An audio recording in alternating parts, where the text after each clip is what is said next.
Citoyens du monde, bonsoir, j'espère que vous allez bien, on se retrouve en ce dimanche soir pour une vidéo un petit peu particulière que je n'avais pas forcément prévu de faire initialement. Mais comme vous le savez, notamment pour ceux qui ont suivi les derniers épisodes du journal du Mercato Nantais, je suis un fervent défenseur et j'étais assez intransigeant vis-à-vis du FC Nantes dans l'idée qu'il fallait anticiper cette saison de Ligue 2 et que par la même occasion, je souhaitais absolument que Nantes trouve son coach avant le début du mois de juin. Bon, on ne l'a pas eu en temps et en heure, ça n'empêche qu'une semaine plus tard, on commence déjà à savoir quelle sera l'identité du futur entraîneur au FC Nantes. On le connaît très bien puisqu'il s'agirait de son troisième passage sur le banc nantais. Le grand, l'unique, Michel Derzakarian pourrait faire son retour du coup sur le banc des Canaries. Alors moi évidemment Michel Derzakarian, j'étais encore très jeune quand Nantes est remonté de la Ligue 2 à la Ligue 1, mais c'est aussi par ce biais-là que je suis également tombé amoureux de ce club-là, me concernant en tout cas. Donc c'est un entraîneur qui m'a laissé beaucoup de bons souvenirs sur le banc nantais. J'ai beaucoup moins connu sa première période évidemment sur le banc. Donc là ce serait son troisième passage chez les Canaries. Et il arriverait donc certainement, là c'est en train de se finaliser, il y a eu un article de Ouest France qui est sorti justement ce soir et qui évoquait effectivement que un accord serait assez proche d'être trouvé, que les discussions entre les deux parties étaient plutôt très bien engagées, et puis globalement le point certainement le plus important dans cet article c'était de dire que le président Valdemar Kita, qui était assez réticent à l'idée de faire revenir Derzakarian, aurait lui-même échangé ce dimanche matin avec Derzakarian, donc c'est-à-dire qu'il aurait ouvert en tout cas il serait ouvert à l'idée au moins d'échanger et de favoriser ce retour. Donc voilà pour ce qui est de l'information comme elle est. Donc Michel Derzakarian devrait encore revenir sur le banc du FC Nantes. Très bien. Maintenant, prenons les choses point par point concernant Michel Derzakarian. Troisième retour du coup sur le banc nantais. Ces derniers passages, ça s'est plutôt bien passé. Il a la chance de connaître très bien le FC Nantes. Je pense que c'est une force actuellement pour pouvoir cohabiter avec Kita père et fils. Cohabiter, même si on sait qu'ils sont quand même globalement absents de la jaunelière, mais pouvoir cohabiter et savoir aussi comment gérer. Je pense que Michel Derzakarian, il sait comment faire. Je pense que c'est quelqu'un qui est aussi capable de montrer du caractère. Et puis on le sait, dans tous les cas, les Kita, ils voulaient absolument quelqu'un d'expérience. Ils avaient tout sauf envie de reproduire l'erreur Luis Castro de la saison dernière, puisque le président nantais, dans sa fameuse interview pour Eurosport, avait bien fait comprendre que le principal responsable de la saison du FC Nantes, c'était Luis Castro, avec Baptiste Drouet qui avait poussé en interne pour sa venue, et que donc voilà, il n'y avait aucune raison de mettre un jeune éducateur, etc. Selon lui, un coach, c'est lui qui conditionne tous les sportifs. Bref, c'est son opinion, au moins il l'a exprimé. Donc Michel Derzakarian, pour le coup, coche toutes les cases qui étaient recherchées par le FC Nantes, à savoir un entraîneur d'expérience, avec un peu de caractère, du métier, etc. Donc ça, Derzakarian, il coche ces cases-là sans problème. Il voulait également un coach qui connaisse un peu la recette assez récente si possible pour faire remonter un club de la Ligue 2 à la Ligue 1. Derzakarian a réussi ce challenge-là il y a 10 ans avec Nantes, il y a plus de 10 ans maintenant, il y a 13 ans avec Nantes, de faire remonter le club de la Ligue 2 à la Ligue 1. Maintenant, la Ligue 2 a un peu changé. On a vu au niveau des pistes nantaises qu'ils se tournaient majoritairement vers des coachs qui avaient réussi à faire remonter leur club récemment. Ouest France avait sorti un article en milieu de semaine évoquant aussi pourquoi Nantes pourrait finalement se tourner vers Michel Derzakarian, à savoir qu'il y a eu deux échecs principaux, deux souhaits assez chers de Franck Kita notamment, qui étaient de mettre sur le banc Olivier Pantaloni mi-mai, au début mai même, ce dernier était plutôt intéressé à l'idée de rejoindre Nantes, et puis ça a fini par apparemment capoter un peu pour une question d'ego. Pour ce qui est de Philippe Montagnier, qui lui était assez proche finalement de rejoindre Nantes en début de semaine dernière, voire le week-end dernier, ça n'a fini par pas le faire parce que lui globalement ne souhaite pas forcément retourner dans un projet qui évolue en Ligue 2. Lui est vraiment intéressé à l'idée de prendre un club en Ligue 1, et donc ça a échappé un petit peu à Nantes. Mais quand on regarde ces deux profils-là, on comprend réellement le profil qui est recherché.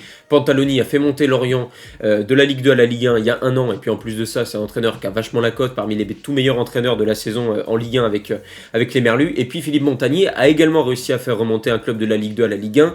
C'était Toulouse, et c'est pas si vieux, c'est l'été 2022 si je dis pas de bêtises. Donc l'été 2022, ça fait 4 ans. Et puis derrière ça, il avait enchaîné avec la Coupe de France, où il avait malencontreusement vaincu le FC Nantes en finale 5-1. Pas besoin de rappeler ce mauvais souvenir à nous autres supporters qui avons suffisamment souffert cette saison.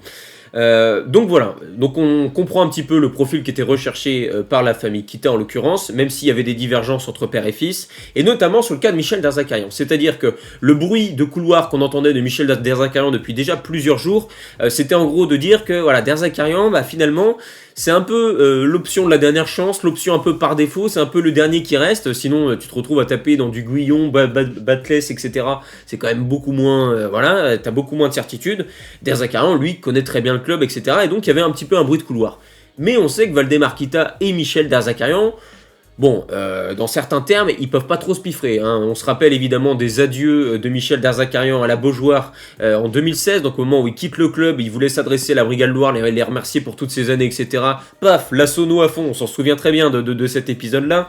5 ans ou 4 ans plus tard, 5 ans plus tard, lorsque Nantes s'apprête à jouer sa survie en Ligue 1 lors de la première mission de maintien d'Antoine Comboré avec le FC Nantes, bon, le Montpellier de Michel Derzakarian se présente à la Beaujoire et Montpellier n'avait quasiment plus rien à jouer et ils avaient réussi à vaincre effectivement le FC Nantes qui avait envoyé les Canaries en barrage, un barrage que Nantes aura remporté face à Toulouse, réussissant à se sauver vraiment sur le gong.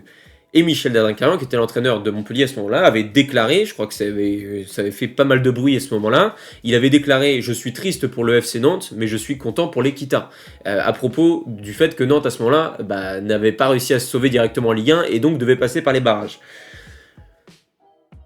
Sacrée ambiance quand même, hein. Donc forcément, Valdemar Kita était très réticent, même autant d'années plus tard, il n'a pas oublié, était très réticent à l'idée de voir Michel Derzakarian revenir sur le banc du FC Nantes. Et donc tout ce contexte-là, donc, ce qui devrait nous amener à voir Michel Derzakarian quand même faire son retour une troisième fois sur le banc du FC Nantes.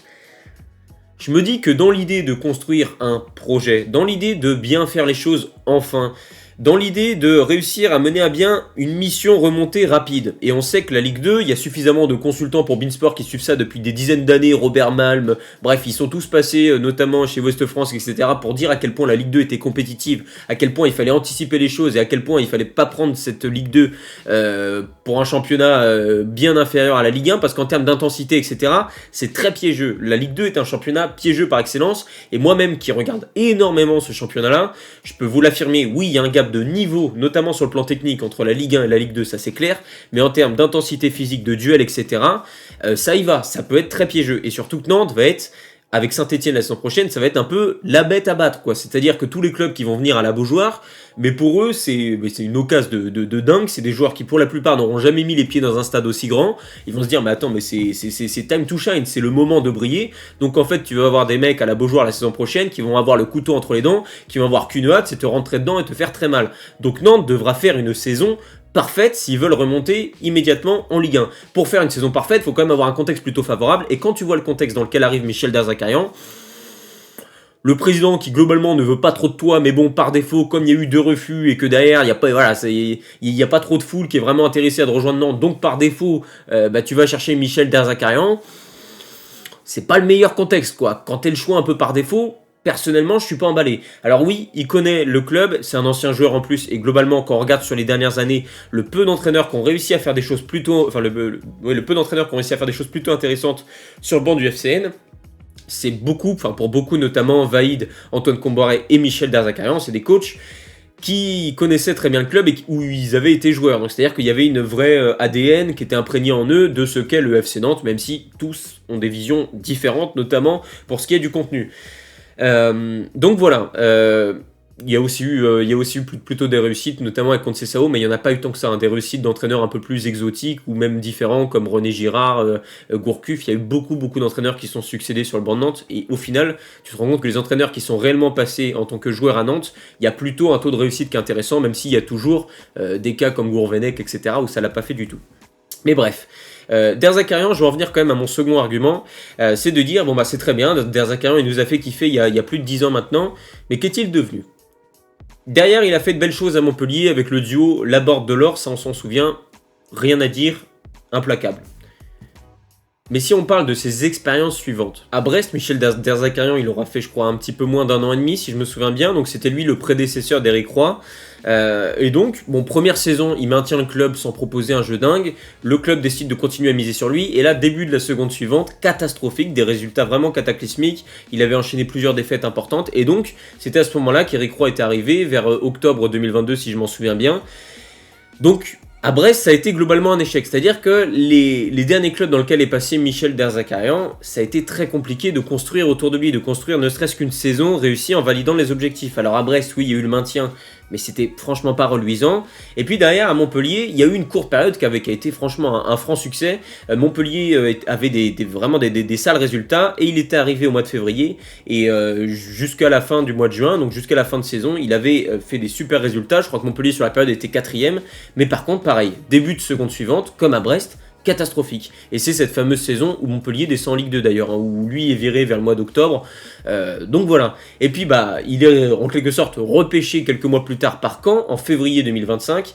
Et là, attention, 0,64 points de moyenne à Caen, 11 matchs, une seule victoire.